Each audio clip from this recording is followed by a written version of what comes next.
बिस्मिल्लाहिर्रहमानिर्रहीम। अस्सलाम वालेकुम नाज़रीन, आप देख रहे हैं प्रोग्राम खैबर एट 7 और मैं हूं हनीफ रहमान। नाज़रीन, आज के प्रोग्राम के जो मौज़ूआत हैं वो मैं आपसे शेयर कर लूँ। सबसे पहला जो हमारा मौजू होगा वो होगा निगरां काबीना की तश्कील का मयार क्या है। पख्तूनख्वा सूबे में जो आज 15 रुकनी काबीना का ऐलान किया गया है, सवाल ये है कि मयार क्या था, कि स्टैंडर्ड क्या है, किस तरीके से इनका इंतखाब किया गया है, क्या खुसूसियात देखी गई है इन अराकीन की कि जिसकी बुनियाद पर इनको मुंतखब किया गया है, ये हमारा मौजू होगा। और नाज़रीन, दूसरा जो हमारा मौजू होगा वो पख्तूनख्वा सूबा और पंजाब सूबे में निगरां काबीना की तश्कील के हवाले से अगर हम मवाजना करें तो पख्तूनख्वा सूबे में क्या होता रहा और पंजाब में क्या होता रहा, तनाज़ा पंजाब में क्यों सामने आया, पख्तूनख्वा में बहुत स्मूथली तमाम तर मामलात जो है वो तय पा चुके हैं, इसकी वजूहत असबाब क्या हो सकती है, इस पर भी हम गुफ्तगू करेंगे। नाज़रीन, तीसरा जो हमारा मौजू होगा वो होगा सूबा हमेशा, पख्तूनख्वा सूबा हमेशा बदनज़मी या बद इंतज़ामी का शिकार क्यों। ख़ास तौर पर हम देखें जब पेट्रोल के हवाले से एक बात फैलाई गई कि पेट्रोल की किल्लत आने वाली है, तो पख्तूनख्वा खासकर पेशावर शहर में हमने देखा कि अफरा तफरी और लोगों की कतारें कि पेट्रोल ख़त्म होने वाला है। सवाल यह है कि इस दौरान इंतज़ामिया जो है, पुलिस इंतज़ामी अफसरान और इसके साथ साथ सियासी जो हमारे नुमाइंदगान हैं उनकी जिम्मेदारी क्या बनती है, बल्दियाती जो हमारे वहाँ पर नुमाइंदगान हैं उनकी जिम्मेदारी क्या बनती है। इस तरह के जब हालात बनते हैं, जब कोई बद इंतज़ामी या बदनज़मी होती है, उस दौरान इनकी जिम्मेदारी क्या बनती है और क्या ये जिम्मेदारी वो अहसन तरीके से निभा पाते हैं या नहीं, इस पर भी हम आज गुफ्तगू करेंगे। और प्रोग्राम का जो आखिरी हमारा मौजू होगा नाज़रीन, वो गुज़िश्ता कई महीनों से ये एक सवाल है कि पख्तूनख्वा की पुलिस या पख्तूनख्वा की जो इंतज़ामिया है अक्सर व बेशतर जॉब्स या जो अपनी पेशावराना जो काम है वो तो करते पेशावर में है, लेकिन उनकी रिहाइश इस्लामाबाद में होती है, लाहौर में होती है, और वो पेशावर को ऐसे नहीं ट्रीट करते जिस तरीके से अपने घर को या अपने इलाके को ट्रीट किया जाना चाहिए। उसकी वजूहत असबाब क्या है। पख्तूनख्वा सूबे के पुलिस जो है, हम देखें उनकी तैनाती ज़मान पार्क लाहौर में और बनीगाले में है, इसकी सूबर पर असरात क्या मरतब होंगे, तमाम तर मौज़ूआत पर नाज़रीन आज हम गुफ्तगू करेंगे। आज की जो पैनलिस्ट हैं हमारे लिए इंतहाई काबिल एहतराम शख्सियत मौजूद है स्टूडियो, इस्लामाबाद स्टूडियो में सीनियर जर्नलिस्ट है, तज़कियाकार हैं, आप उनके तज़किये तबसरे हमारे प्रोग्राम में अक्सर देखते भी हैं, हमारे बड़े प्यारे दोस्त शकील करार साहब। शकील साहब, बहुत शुक्रिया, आप तशरीफ लाए, बहुत शुक्रिया आपका। नाज़रीन, पेशावर स्टूडियो में हमारे साथ मौजूद होंगे हमारे सीनियर जो शुरका हैं, हज़रत खान मोहम्मद साहब वो मौजूद हैं। हज़रत खान साहब, आपका बहुत शुक्रिया, आप तशरीफ लाएँ। और इसके साथ नाज़रीन तशरीफ फरमाएँ हमारे सीनियर तज़कियाकार, आप उनके प्रोग्राम वगैरह देखते रहते हैं, रिफत और अफजई साहब, आपका भी रिफत साहब बहुत बहुत शुक्रिया, आप तशरीफ लाएँ। आगाज़ में करना चाहूँगा शकील करार साहब आपसे, ये बताइएगा कि आज जो 15 रुकनी काबीना का ऐलान हुआ है, सवाल ये है कि निगाह सेटअप के लिए कहा यह जाता है और तासुर भी दिया जाता है कि ऐसे लोगों का इंतखाब होगा जिनकी कोई पॉलिटिकल एफिलिएशन ना हो, जो किसी सियासी तंजीम के ना हो, किसी के लिए काम ना करते हो। लेकिन आज हम देखें कि बहुत से लोगों पर सवालात उठते हैं, मयार क्या होना चाहिए और ये मयार क्या रहा पख्तूनख्वा में इन अरकान के इंतखाब का। बिस्मिल्लाहिर्रहमानिर्रहीम, शुक्रिया आपका हनीफ साहब। देखिए, मैं समझता हूँ कि जो बेसिक उसकी जो चीज़ है आपने बात की, तो उसमें बेसिक ये देखा जाता है कि कहीं भी ऐसा वजीर या मशीर जो निगरान सेटअप है उसमें वो ना आए जिसका जो बराह रास्त किसी पार्टी का कोई अहदेदार या उसका मेंबर या उसका कोई वो ना रहा हो, मिनिस्टर ना रहा हो। ठीक है, बेसिक ये देखा जाता है। अमूमन ये होता रहा है, अगर हम माजी की भी देखें तो माजी में भी कभी 100% इस तरह मेरिट पे कभी भी नहीं हुआ, हमेशा कुछ ना कुछ 20-30%, 40% होता है, सियासी एफिलिएशन के लोग उसमें आते हैं। लेकिन होना ही चाहिए था कि इसमें टेक्नोक्रेट खास तौर पे, जैसे आपके निगरान सीएम साहब आए हैं तो उस पर तमाम पार्टीज का इत्तेफाक था, वो चीफ सेक्रेटरी रहे हैं, उनका एक नाम है सूबे के, वो चीजों को जानते हैं, देखा हुआ था। और ये कहा जा रहा है कि वज़ीर आला साहब के साथ कोई मुशावरत नहीं हुई इन अरकान के इंतखाब में, ये भी कहा जा रहा है। अगर ऐसा हुआ है तो बड़ा गलत हुआ है। लेकिन उन्होंने सेटअप लेके चलना है, उन्हें उसी का जो निगरान सेटअप है उनके वज़रा से उन्होंने काम लेना है, मुख्तलिफ काम जो उनकी बेसिक जिम्मेदारी है। उन्होंने कोई डेवलपमेंट नहीं करवानी उनसे, ना डेवलपमेंट करा सकते हैं। उनका बेसिक काम है कि शफाफ इलेक्शन, उसके लिए जो तैयारियां होती हैं उनको निगरानी करना, बाकी काम करना, और जो रोजमर्रा के अमूर है। तो अगर इनकी पॉलिटिकल एफिलिएशन होगी तो किस तरह फिर इलेक्शन पर गैर मुतनाज़ा इलेक्शन कैसे हो पाएंगे शकील साहब? देखिए ना, यही तो सवाल उठता है कि एक तो आपके अबूरी कैबिनेट, उसके बाद फिर इलाके में जो डीसी और डीपीओज होते हैं, असरअंदाज तो वो लोग होते हैं। दुरुस्त दुरुस्त। तो ये अगर वो चेंज नहीं करते हैं और सेटअप मुकम्मल नया नहीं लेके आते हैं तो सवाल तो उठेंगे। और फिर बात वही है कि जो अभी तक केपीके में पुरअमन तरीके से ये सारा सेटअप चेंज हुआ, कोई इख्तलाफ नहीं हुआ, कोई आईनी बुरान नहीं आया, तो वो फिर आगे जाके सवाल उठे खराब होगा। ये बड़ा अहम नुकता है। हालात खराब हो सकते हैं कि जब सवाल उठेगा कि अगर काबीना में कोई सियासत से वाबस्ता लोग हैं, एफिलिएशन है, उनका झुकाव किसी तरफ है, तो वो दूसरा उसका मुखालिफ शोर मचाएगा। तो इससे जो शफाफ इलेक्शन की जो नारा है उसको सख्त नुकसान पहुंचेगा और इलाके में हालात खराब भी हो सकते हैं। यही सवाल हम असद खान मोहम्मद साहब के सामने रखेंगे। मोहम्मद साहब, आपके सामने भी सवाल रखना चाहूंगा, काबीना की तश्कील का मयार क्या होना चाहिए? और आज जो 15 रुकनी काबीना का ऐलान हुआ है, आप नहीं समझते कि कुछ लोगों के हवाले से जो सवाल उठ रहे हैं वो जायज हैं, दुरुस्त हैं, क्योंकि उनकी पॉलिटिकल एफिलिएशन है? असद खान मोहम्मद साहब, मयार क्या होना चाहिए? हनीफ साहब, हमेशा जो निगरान हुकूमतें बनती रही तो इसमें वो लोग शामिल होते रहे जो टेक्नोक्रेट्स थे, रिटायर्ड ब्यूरोक्रेट्स थे, वो इसमें शामिल होते रहे। लेकिन मौजूदा जो केयर टेकर गवर्नमेंट है या जो उनकी जो मौजूदा हुकूमत की जो काबीना है, इसमें वो लोग शामिल है जो सियासी जमातों से उनकी वाबस्तगी है। इसमें गालिब मैं आपको ये भी बात बताऊं कि जो मौजूदा निगरान काबीना है इसमें ज़्यादा JUI की मतलब इसकी सुपरमेसी है और इसमें ज़्यादा लोग जो है ना वो JUI के शामिल हैं। अब्दुल हलीम कसूरिया जो डेरा इस्माइल खान से ताल्लुक़ है, वो मौलाना साहब का वो नामिनी है। सैयद मसूद शाह XIG है और ये जो मौजूदा वज़ीर आला है निगरान उसके समदी हैं। बख्तनवाज इनका ताल्लुक़ बटाग्राम से है और बटाग्राम में अलमज़ेब खान नाम सुना होगा, जमीयत उलमा इस्लाम में थे, उनका बेटा है, वज़ीर भी रहे, वफाकी वज़ीर भी रहे, फजल खान। फजल जो पहले भी केयर टेकर हुकूमत का हिस्सा, लेकिन उनका ताल्लुक़ गवर्नर से इंतहाई करीब है, इसलिए उनको लिया गया है, लेकिन किसी सियासी जमात से नहीं, इंडस्ट्रियलिस्ट है। Federation chamber of commerce and industries के वाइस प्रेसिडेंट रह चुके हैं। अदनान जरी जो डिप्टी स्पीकर हाजी अदील का बरखुरदार है और ये माजी में आपको देखा जाए तो इसका ताल्लुक़ भी NP से और NP का नाम ही नहीं है। शफीउल्लाह खान के बारे में बताया जा रहा है कि ये नजमुद्दीन खान का फर्स्ट कज़न है और शाहिद खटक NP से ताल्लुक़ है, NP का नाम ही है। ये अजी गफरान कौमी वतन पार्टी के तो ये बताएं मोहम्मद साहब, सवाल फिर मेरा ये है कि क्या ये जो मयार रहा पुख्तनख्वा की काबीना की तश्कील का, वो ये सियासी एफिलिएशन ये मयार रहा? बिल्कुल। जो निगरान काबीना बन रही थी, इस पे जो मशावरत हो रही थी, इस पे जो निगरान वज़ीर आला और गवर्नर के दरमियान मशावरत हो रही, इस दौरान अकरम खान दुरानी जो अपोजिशन लीडर है वो भी शरीक रहे। उनकी ख्वाहिश थी निगरान वज़ीर आला की, ये ख्वाहिश थी काम के PTI को भी शामिल किया जाए, लेकिन उन्होंने गवर्नर ने या अपोजिशन लीडर ने उनको ये नहीं रहना दिया कि वो इस तरह अमल करे कि इसमें PTI के लोग आपके सामने यही सवाल रखना चाहूंगा। रिपस साहब, आप क्या समझते हैं, आपकी राय क्या है? काबीना की तश्कील का मयार क्या होना चाहिए था या क्या होना चाहिए? जाहिर बात है अब तो तश्कील हो चुकी काबीना।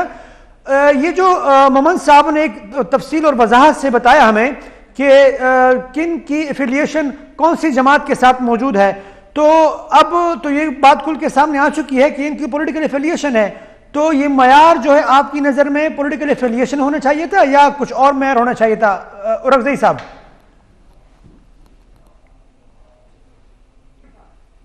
बहुत शुक्रिया हनीफ साहब। ये असल में उसूलन तो यही होना चाहिए कि जो निगरान सेटअप होता है वो ये है कि गैर जानिबदार होता है, मतलब वो उसको किसी सियासी जमात के साथ जो है ना उसकी एफिलिएशन नहीं होनी चाहिए।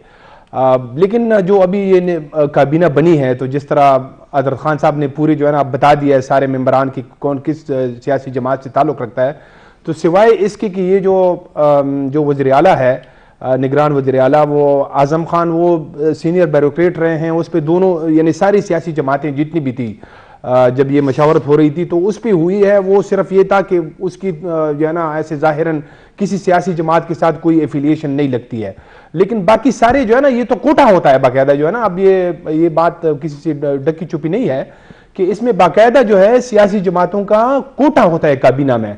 तो उसी तरह हुआ जो जैसे बाकी अगर इतिहाद जब होते हैं, जब कोई फिर ये बताइएगा कि फिर जब सियासी जमातों का कोटा होता है, और अब बकौल आपके बिल्कुल ये वाज़ेह है कि कोई ढकी छुपी बात नहीं, तो फिर इलेक्शन कैसे शफाफ होंगे? जारी बात है इन लोगों की इन लोगों का झुकाव तो अपनी जमातों की तरफ होगा। फिर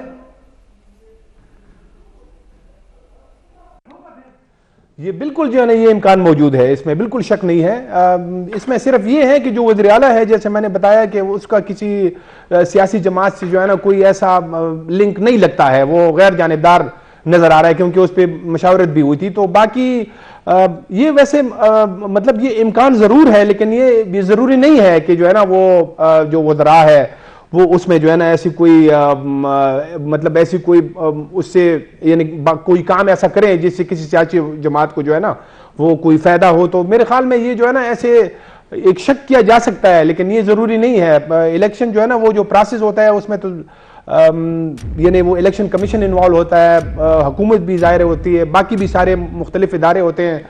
लेकिन बेहतर यही होता कि अगर एक ऐसी काबीना आती कि जो टेक्नोक्रेट्स और स्पेशलिस्ट के पर मुश्तमिल होती, जैसे आमतौर पे निगरान हुकूमतों में होता है, तो वो जो है ना वो बेहतर होता।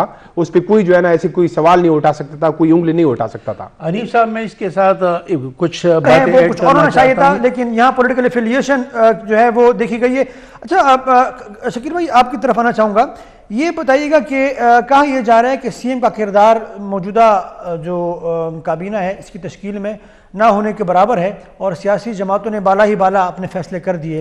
तो ये बताइए कि इसके असरात क्या होंगे, क्या मुरतब होंगे? क्या वो जिस तरह आपने कहा कि काम तो उन्होंने लेना है, उनकी टीम होनी है, क्या वो वर्किंग रिलेशनशिप बन पाएगी इनकी या नहीं? इसका नुकसान क्या होगा? और दूसरी ये कि ये वाक़ईतन सिर्फ पॉलिटिकल पार्टीज़ ही का इंतखाब है ये अराकीन, या कुछ और कुव्वतें भी ये अराकीन की तश्कील में उन्होंने किरदार अदा किया है?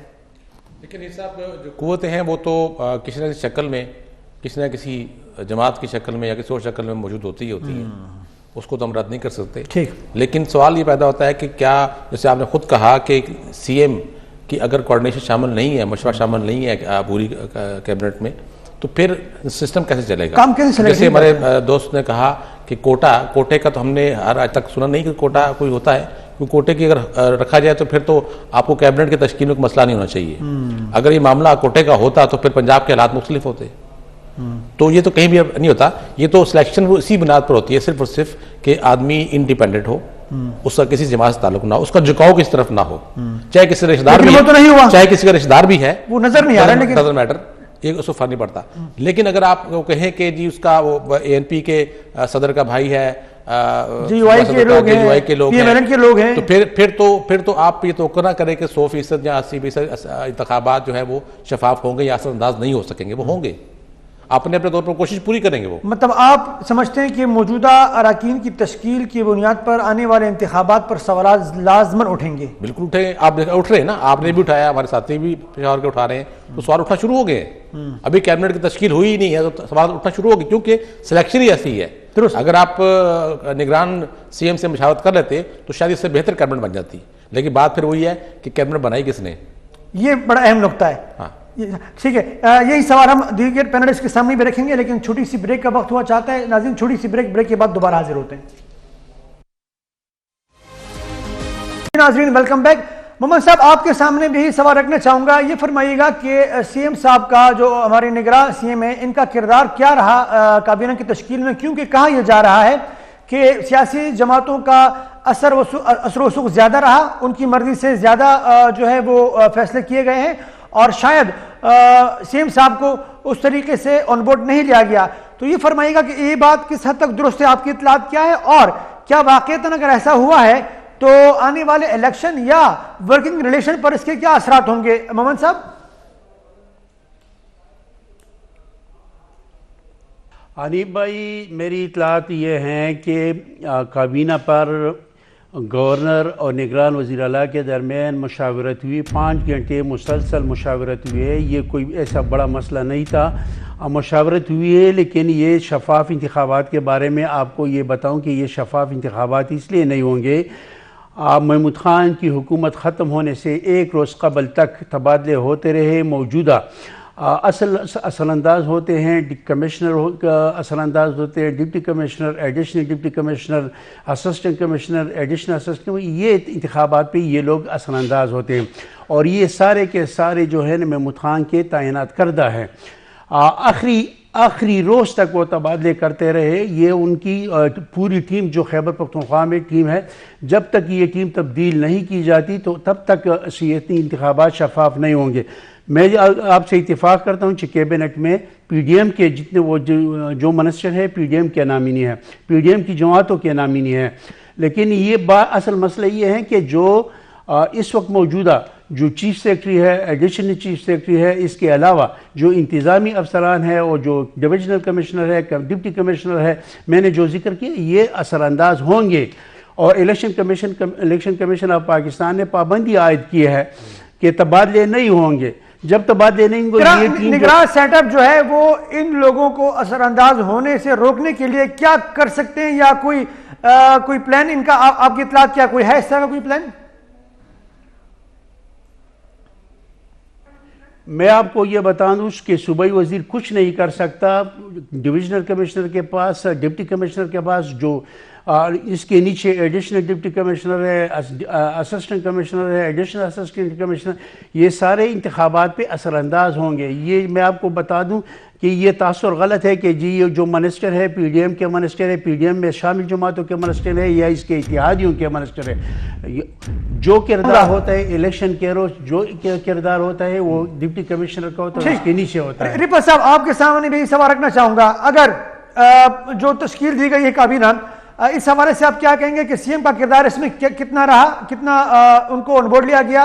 और साथ में ये भी फरमाइएगा कि अगर ये पॉलिटिकल एफिलिएशन मौजूद है वज़रा की, तो शफाफ इंतखाबात के हवाले से खदशात का इजहार किया जा सकता है?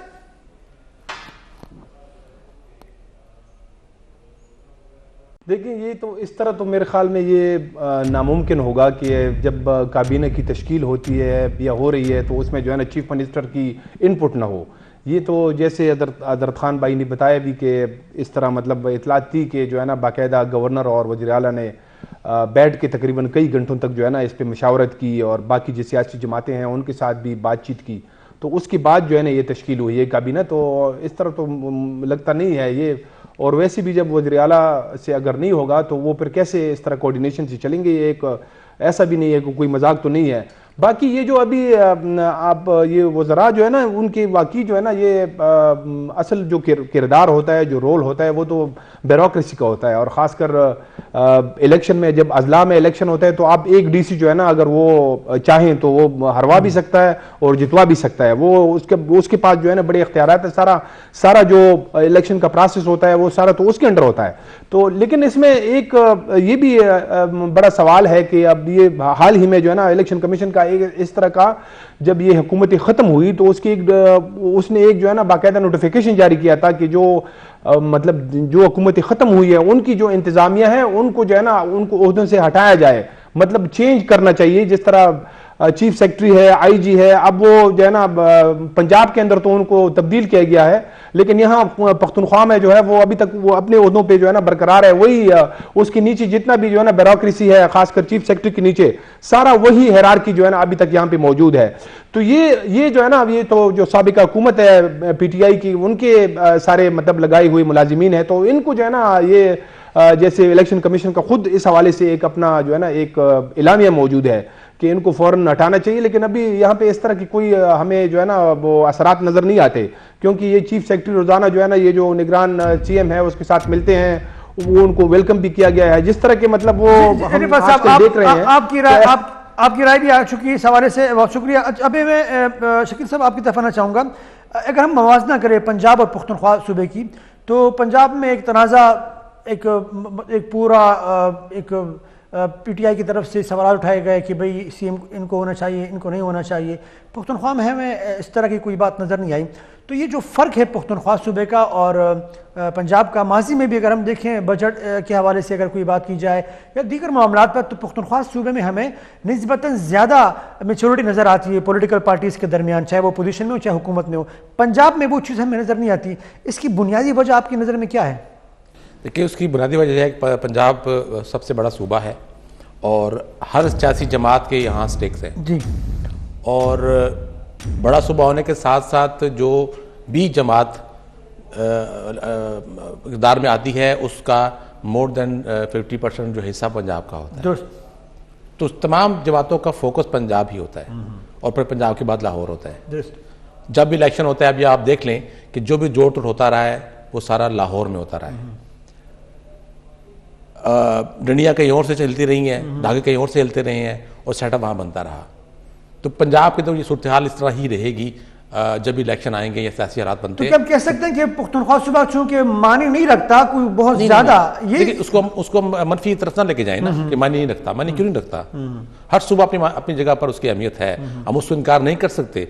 हम सिर्फ ये बात कर रहे हैं पंजाब की अहमियत बहुत ज्यादा, इसलिए वहां पर इतना ज्यादा जन्म लेते हैं। बड़ा सूबा है, मैं बात बड़े छोटे ही कर रहा हूँ, मैं ये नहीं कह रहा कि उसकी अहमियत ज्यादा है या कम है। मामलात पेचीदा है, पेचीदा है। अच्छा, ये यहाँ चूंकि पेशावर में या KPK में इतने मामलात नहीं होते और सियासी जमातें जो हैं वो आपस में सबकी रिश्तेदारियां हैं। जो ब्यूरोक्रेसी है उनमें उनकी रिश्तेदारियां हैं, कोई कजन है, कोई आपके मामू का बेटा है। पंजाब में तो ज्यादा रिश्तेदारी है वो है, लेकिन वो जो नकवी साहब हैं वो तो परवेज इलाही साहब के बहुत करीबी रिश्तेदार हैं। KPK में चंद खानदान है जो आपकी सियासत पे चल रहे हैं।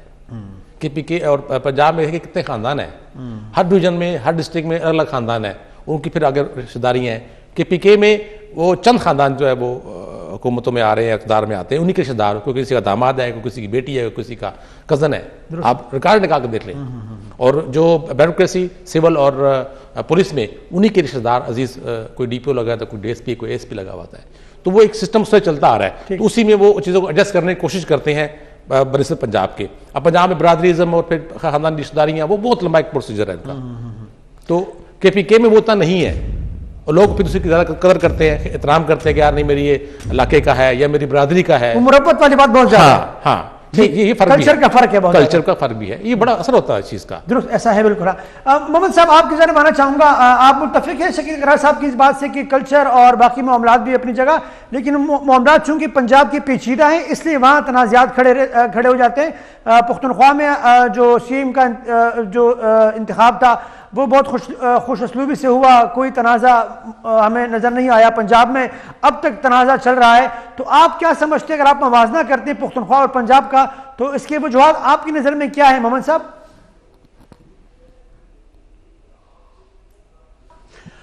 हनीफुर रहमान साहब, मैं शकील करार भाई ने जो बात की मैं इससे इत्तेफाक करता हूँ। पंजाब सबसे बड़ा सूबा है, इक़्तिदार का दारोमदार जो है पंजाब पे है। पंजाब में अगर आप अक्सरियत हासिल करेंगे तो आप मरकज़ में हुकूमत बनाएंगे। और खैबर पख्तूनख्वा जो है ना, उनकी खैबर पख्तूनख्वा, बलूचिस्तान या सिंध की वो अहमियत नहीं रही जो अहमियत पंजाब की है। पंजाब बड़ा सूबा है, उनकी नशिस्तें भी ज़्यादा, कौमी असम्बली की नशिस्तें ज़्यादा हैं, इक़्तिदार का दारोमदार जो है ना पंजाब पे है, इसलिए पंजाब की अहमियत ज़्यादा है। खैबर पख्तूनख्वा की अहमियत को आप नज़रअंदाज नहीं कर सकते। खैबर पख्तूनख्वा अगर PTI की बुनियाद बनी है तो खैबर पख्तूनख्वा से बनी है। 2013 के इंतखाबात में PTI बरसर इक़्तिदार है। जब दूसरी बार इन्हें खैबर पख्तूनख्वा की तारीख़ में पहली बार एक जमात बरसर इक़्तिदार आई थी और दूसरी बार दूसरी बार भी बरसर इक़्तिदार आई है। खैबर पख्तूनख्वा की अहमियत है, लेकिन यहाँ अक़दार की बात है। लोग एक दूसरे के अक़दार, एक दूसरे का ख्याल रखते हैं, एक दूसरे की इज़्ज़त करते हैं। खैबर पख्तूनख्वा का वो डायनेमिक सिचुएशन है या इसकी सूरत हाल जो है वो पंजाब से अलग है। यहाँ एक दूसरे का एहतराम का रिश्ता बहुत ज़्यादा है, इसलिए खैबर पख्तूनख्वा पंजाब को आप कंपैरिजन नहीं कर सके कि एक जैसे हालात हैं। खैबर पख्तूनख्वा की सूरत हाल हमेशा अलग रहती है। यहाँ कौमी सूबाई असम्बली में कुर्सियाँ नहीं चलती, एक दूसरे को गिरबान को नहीं पकड़ा जाता है। यहाँ सूरत हाल बिल्कुल मुख्तलिफ है। यहाँ असम्बली के अंदर भी उसको जरगे का नाम दिया गया सूबाई असम्बली को, कि ये हमारा सबसे बड़ा जरगा है। इसलिए खैबर पख्तूनख्वा को मैं आपको, खैबर पख्तूनख्वा और पंजाब में सूरत हाल अलग है। यहाँ एक दूसरे का रिश्तेदारियाँ भी है। अब जो कैबिनेट में जो वज़रा है ये भी एक दूसरे के रिश्तेदार है। निगरान वज़ीर आला के साथ काफ़ी जो ब्यूरोक्रेट्स है या सियासतदान है उनकी रिश्तेदारियाँ है। यहाँ रिश्ते का भी मतलब जो है वो रिश्तों का भी के तक़द्दुस का भी ख्याल रखा जाता है। जी रिफत साहब, आपकी जानिब में ही सवाल, आप क्या समझते हैं कि वाक़ईतन जो मुरब्बत लिहाज इस बुनियाद पर पुख्तनख्वा के मामला जो है वो खुश असलूबी से तय हो जाते हैं?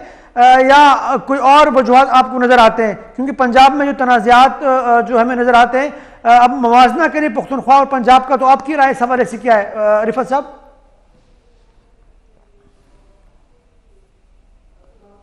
इसमें तो शक नहीं है कि पंजाब जो है वो, जैसे कि आमतौर पे कहा जाता है कि पंजाब पाकिस्तान है, पाकिस्तान पंजाब है, वाकई जो है ना वो ये बात इस वजह से की जाती है कि बहुत बड़ा सूबा है, ज़्यादा सीटें भी वहाँ हैं, और जो सियासी जमात जो है ना पंजाब से अक्सरियत हासिल कर लेती है, फिर उसी जो है ना मरकज़ में भी हुकूमत आसानी से मिल जाती है।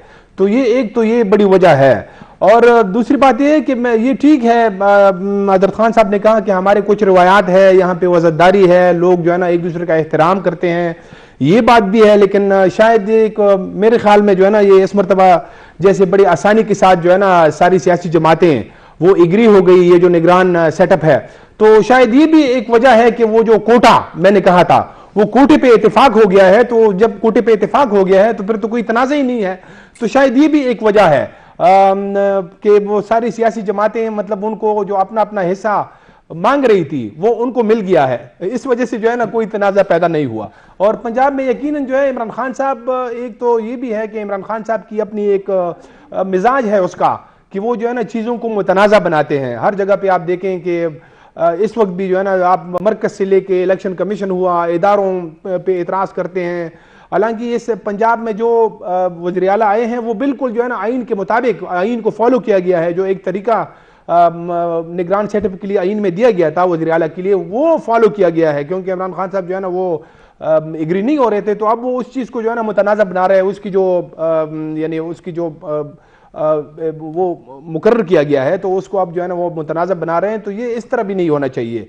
तो यहाँ पे जो है ना एक ये बड़ा अच्छा एक मतलब मैसेज गया पूरे पाकिस्तान के लिए कि इसमें कोई जो है ना वो तनाज़ा पैदा नहीं हुआ, बड़े आसानी से दो वो जो अपोजिशन जमातें जैसे एक बड़ा स्टेक होल्डर और एक जो है ना पीटीआई थी।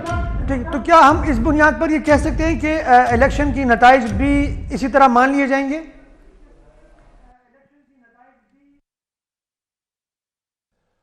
इम्कान तो यही है, यानी ये खदशात उसमें है कि जैसे हमने अभी इससे पहले कहा भी कि सियासी जमातों से है, लेकिन ऐसा कोई ये लोग सियासी जमातों के कोटे पे ज़रूर है, इसमें शक नहीं है, लेकिन जैसे इनका किरदार इतना ज़्यादा नहीं होता मेरे ख्याल में, ये बाकी चीज़ों में तो होता है। और जैसे इलेक्शन कमीशन जो है ना एक रेगुलेटरी अथॉरिटी है, इनके ऊपर जो है ना वो नज़र रखती है। ये कोई ऐसे इनके लिए एक पहले से जो है ना एक तरीक़ाकार मौजूद है कि आप ये कोई बड़े अपॉइंटमेंट नहीं कर सकते हैं, कोई डेवलपमेंट प्रोजेक्ट्स वगैरह जो है ना वो नहीं कर सकते हैं, कोई इस तरह की जो जिससे मतलब वोटर आपकी राय जो है वो आज हमारे सामने है। नाज़रीन, प्रोग्राम में दीगर मौज़ूआत पर बात करेंगे, छोटी सी ब्रेक का वक्त है, ब्रेक के बाद दोबारा हाजिर होते हैं और दीगर मौज़ूआत पर गुफ्तगू करेंगे। जी नाज़रीन, वेलकम बैक। अब प्रोग्राम में हम दूसरे मौज़ूआत पर गुफ्तगू करेंगे। नाज़रीन, सबसे अहम मौजू पुख्तनख्वा सूबे के हवाले से ये है कि पुख्तनख्वा सूबा हमेशा बद इंतज़ामी का शिकार रहा। वजूहात असबाब क्या है?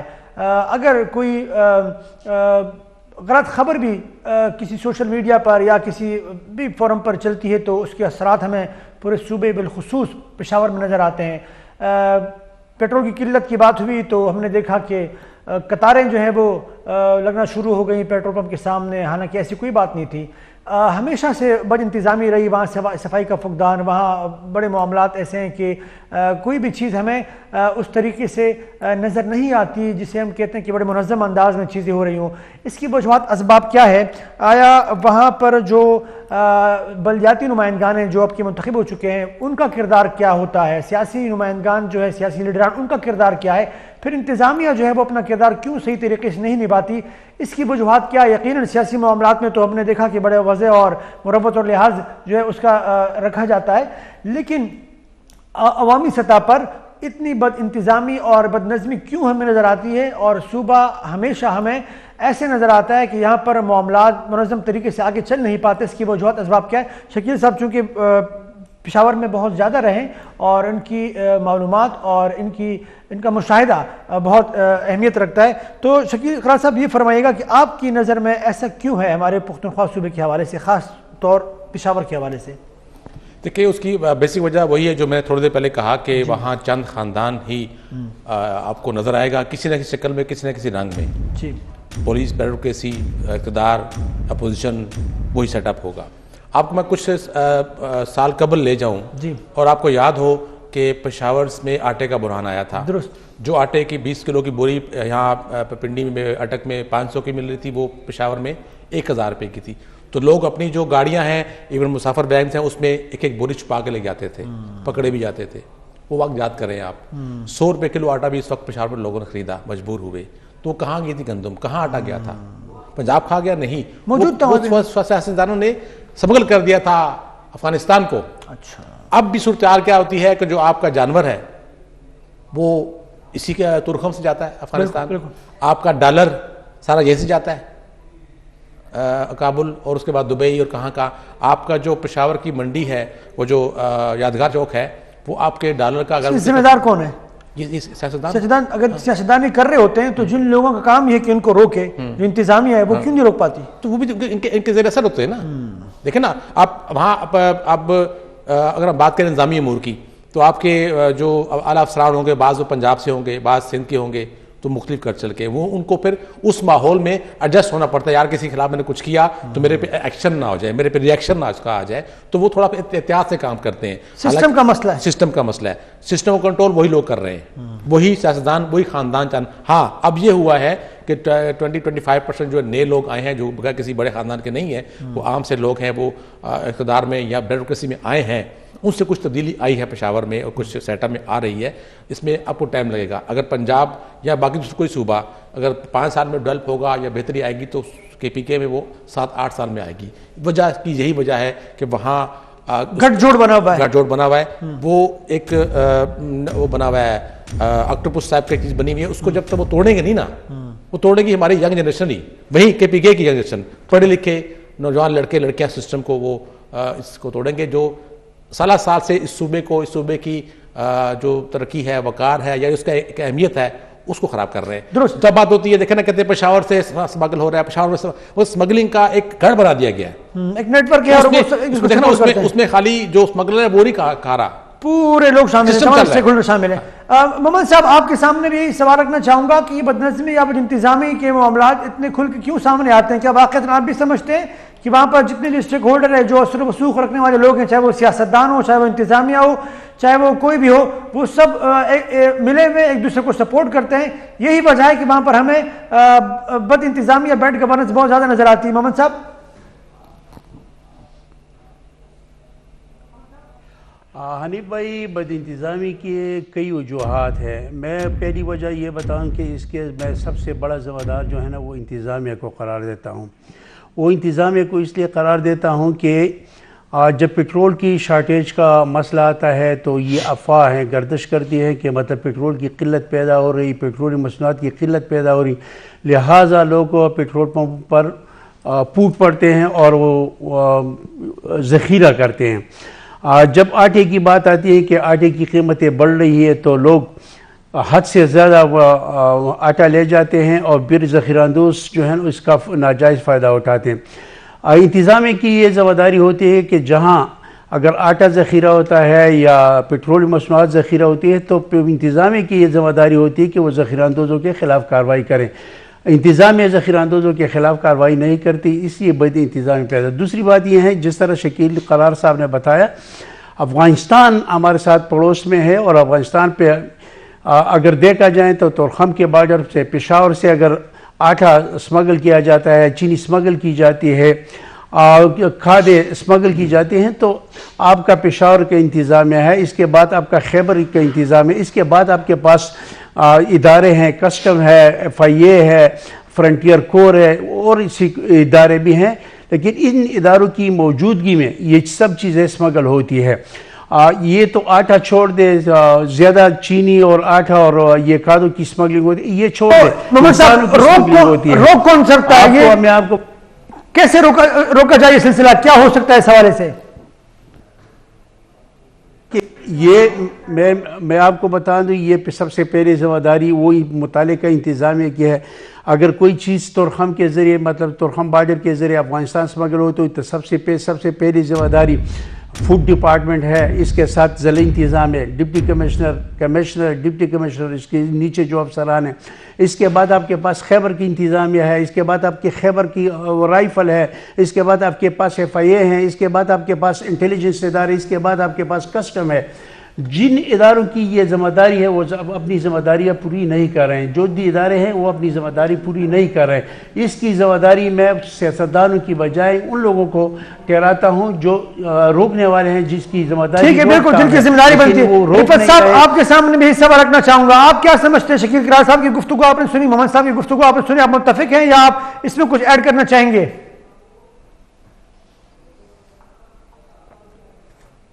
बिल्कुल, ये जो है ना एडमिनिस्ट्रेटिव लैब्स है, इसमें जो है ना ये सारा हुकूमत और जो उसके इदारे हैं इंतजामिया, सबसे पहली जिम्मेदारी उनकी बनती है कि अगर पेट्रोल की किल्लत भी पैदा होती है, अगर बाकी भी आटे की किल्लत पैदा होती है, जिस तरह ये रश हो जाता है, भगदड़ बच जाती है, तो ये सारा जो है ना इसमें हुकूमत और उसके इदारे जो है ना, इदारे उस तरह का काम नहीं कर रहे हैं।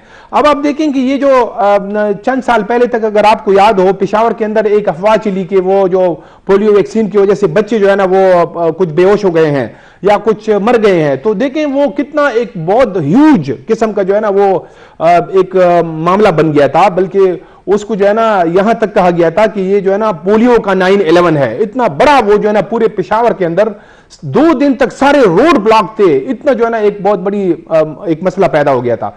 उसमें ये सारा एक तो सोशल मीडिया का ये दौर है, उसमें भी जो है ना तो ये सारे हुकूमत और उसके इदारे जो है ना ये उनका काम है कि वो फिर उसको उस तरह जो है ना मतलब उससे हवा निकालें, वो काम करें, तो वो उस तरह काम नहीं करते हैं ये सारे इदारे। तो इस वजह से जो है ना ये बार बार हमें ये मसाइल पैदा होते हैं और कुछ लोग भी जो है ना वो भी उन तहकीक नहीं करते हैं, वो बिल्कुल जो है ना बड़े जहालत किस्म की जो है ना एक उनका एटीट्यूड है कि वो खामखा जो है ना एक चीज। अब ये पेट्रोल वाला जो मामला था कोई मसला नहीं था, लेकिन अब आप देखें कि एक बिल्कुल कतार जो है ना, आप हर पेट्रोल पंप पे आप जाते हैं तो 2-2, 3-3 किलोमीटर तक जो है ना कतारें होती थी। हालांकि बाद में मालूम हुआ कि वो कोई भी मसला नहीं था। तो उसमें जो प्राइमरी जो जिम्मेदारी बनती है वो इदारों की है, जो इदारे हैं और हुकूमत है, पहले जो है ना जिम्मेदार वही है। दुरुस्त। बट इंतजामिया के हवाले से अगर हम गुफ्तगू करें शकील किरार साहब, तो एक जो इंतजामिया है वो रीढ़ की हड्डी की हैसियत रखती है इन तमाम तर मामलात में। लेकिन देखते हम ये हैं कि पुख्तनख्वा के जो अफसरान हैं उनकी रिहाइश इस्लामाबाद में होती है, लाहौर में या मुल्क के दीगर हिस्सों में। वो सिर्फ जाते हैं वहाँ पर नौकरी करने, और ना पेशावर में वो लोग जो कि मतलब पुख्तनख्वा से जिनका ताल्लुक़ है वो भी पेशावर से बाहर ही रह रहे होते हैं, वो इस्लामाबाद ही को प्रेफर करते हैं या लाहौर को या कराची को या दीगर हिस्सों को। लेकिन पेशावर को वो फिर इस तरह ट्रीट नहीं करते जिस तरह वो अपने एक घर को, या ऑनरशिप उनको नहीं आती। तो इसका नुकसान कितना बड़ा है ये बताइएगा ज़रा।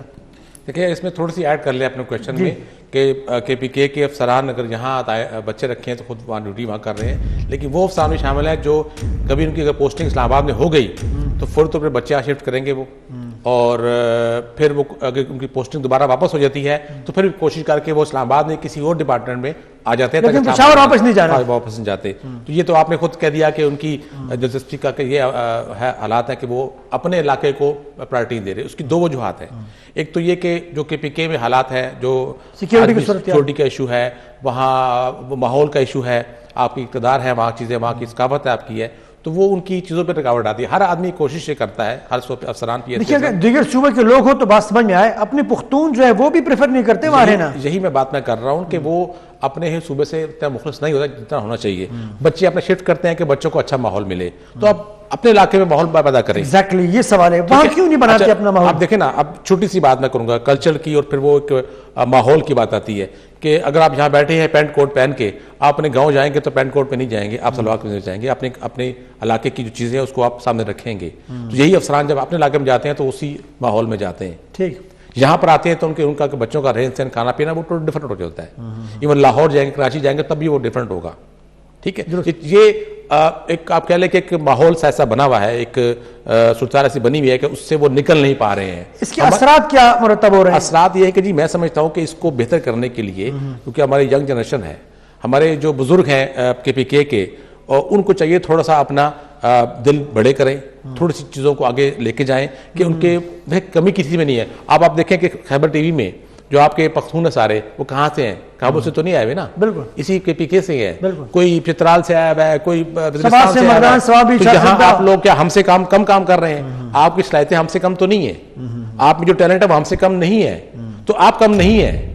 असल आपको माहौल वो चीज नहीं मिल रही जो आप चाह रहे हैं। अहम नुकता आपने बयान किया। नाज़रीन छोटी सी ब्रेक लेते हैं, ब्रेक के बाद दोबारा हाजिर होते हैं। यही सवाल दीगर पैनलिस्ट के सामने भी रखेंगे। छोटी सी ब्रेक।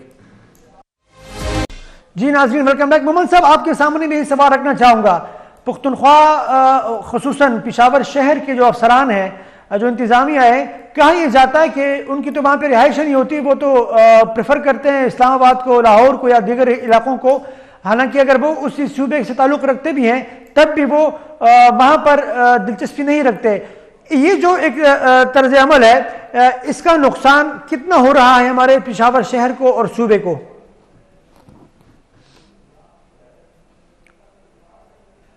असल बात यह है कि खैबर पख्तूनख्वा दहशतगर्दी की लपेट में रहा है और अभी दोबारा दहशतगर्दी ने सर उठाया है।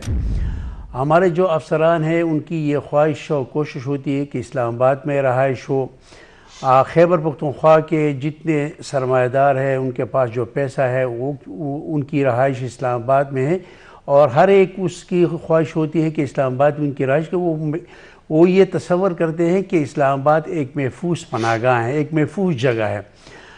ऐसे ऑफिसर्स भी है खैबर पख्तूनख्वा के, उनकी इस्लामाबाद में भी रहाइश गए हैं और खैबर पख्तूनख्वा में खुसूसन पेशावर में भी। पेशावर में आपकी मैं बात बता दूं कि पेशावर में सरकारी रहाइशगाहों की शदीद किल्लत है, लेकिन जो बड़े बड़े ऑफिसर हैं उनके पास पेशावर में भी उनकी रहाइशगाहें हैं और इस्लामाबाद में हैं और उनके पास बड़ी बड़ी रहाइशगाहें होते हैं। आपका अगर एक कमिश्नर की रहाइशगाह की बात करें तो कई कैनाल पर मुहित उनकी रहाइशगाह होती है। इसी तरह डिप्टी कमिश्नर के पास आलिशान कोई इतनी बड़ी आलिशान बंगले होते हैं। वो पेशावर की रहाइशगाहें भी खाली नहीं करते और इस्लामाबाद में भी और सरकारी रहाइशगाहों पर काबिज है। ये एक मसला है। दूसरी बात इसमें यह है कि इस्लामाबाद में जो तालीमी इदारे हैं, वो तालीमी माहौल है, वो ज़्यादा साजगार है खैबर पख्तूनख्वा या पेशावर के निस्बत। उनकी ये ख्वाहिश होती है कि उनके बच्चे अच्छे तालीमी इदारों में पढ़ें, अच्छी तालीमी इदारों में तालीम हासिल करें। पेशावर में अगर देखा जाए कि उस मयार के तालीमी इदारे नहीं जो मयारी तालीमी इदारे इस्लामाबाद में हैं। यही एक वजह ये भी है कि तालीमी माहौल, और दूसरा सबसे बड़ी वजह जो है ना वो अमन अमान की सूरत हाल है। आपकी स्ट्रीट क्राइम बहुत ज़्यादा बड़े हैं, स्ट्रीट क्राइम में बहुत बड़ा इजाफा हुआ है। इसके अलावा दहशतगर्दी के वाक़यात हो रहे हैं, फिर बदतखोरी के बदतखोर उनके पास इंफॉर्मेशन होती है कि आपके बेटे कहाँ पढ़ते हैं, उनके पास ये इंफॉर्मेशन कि आपके अकाउंट में कितने पैसे पड़े हैं। यही सवाल रिफत साहब के सामने रखना चाहूंगा। रिफत साहब, आप क्या समझते हैं कि वाकईतन सिक्योरिटी का इशू है जिसकी वजह से वहाँ के अफसरान, वहाँ की इंतजामिया जो है वो वहाँ रहना पसंद नहीं करती हो अपने ख़ानदान को, या खुद उनकी रिहाइश वो चाहते हैं कि इस्लामाबाद में, लाहौर में या दीगर हिस्सों में हो, और इसके जो असरात हैं वो सूबे पर या शहर पर क्या पड़ते हैं? रिफत साहब।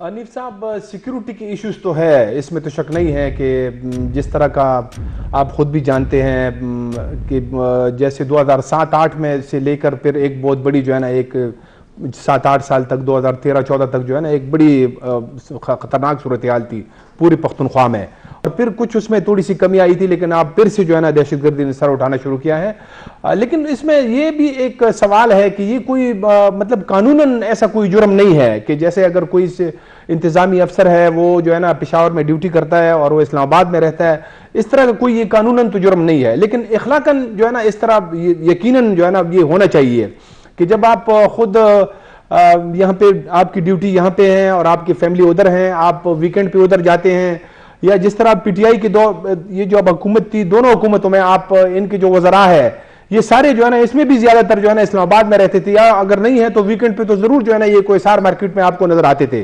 तो ये एक किस्म का एक ऐसा मतलब एक तासुर जाता है कि जैसे आपका जो है ना यहाँ पे कोई इंटरेस्ट नहीं है, आप दिलचस्पी नहीं लेते हैं। तो ये अगर आप यहाँ पे आप बेस्ड है, तो अगर कोई जैसे एक आज़ाद खान साहब ने कहा कि यहाँ पे सरकारी रिहाइशगाहों का मसला है, महफूज नहीं है, अगर वो मसला है तो फिर तो जो है ना यानी अगर वो जाते भी हैं, जैसे मैंने कहा कि कानून तो जुर्म नहीं है, तो ये उनके पास एक जवाब है, लेकिन ये यकीनन जो है ना एक तासुर इस तरह पैदा करता है कि जैसे आपकी यह दिलचस्पी नहीं है, आप जो है ना जान छुड़ाना चाहते हैं। आप दुरुस्त कह रहे हैं, और नहीं करते।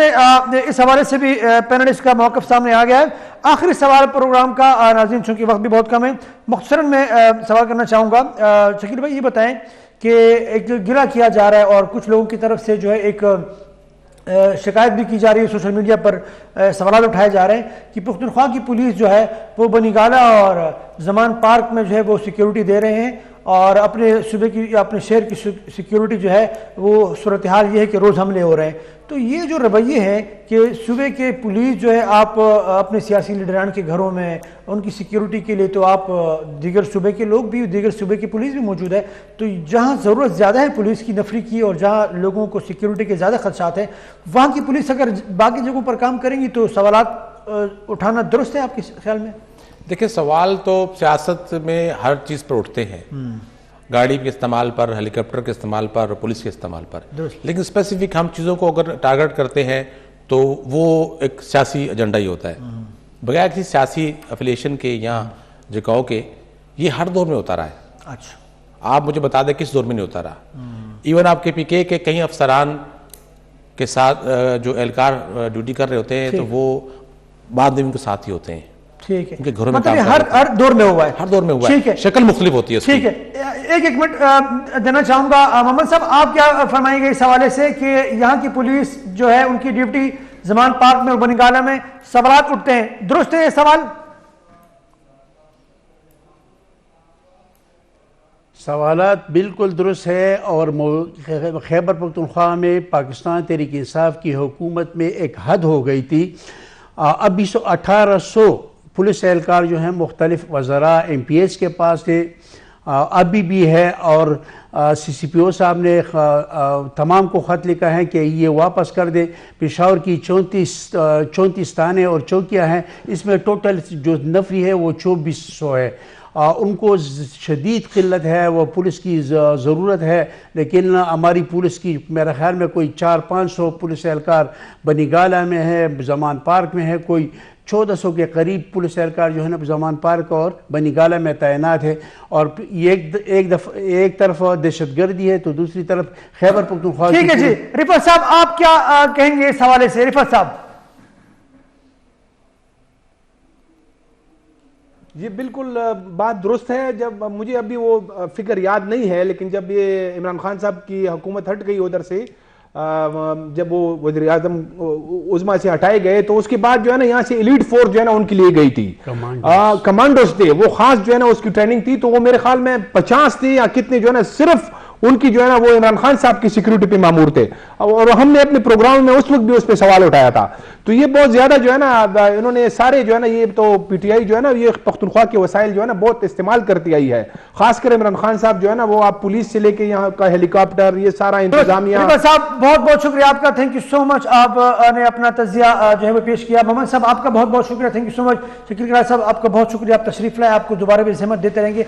नाज़रीन आज के लिए बस इतना ही, अगले प्रोग्राम तक के लिए हमें दीजिए इजाज़त, अपना बहुत ख्याल रखिए, अल्लाह हाफिज़।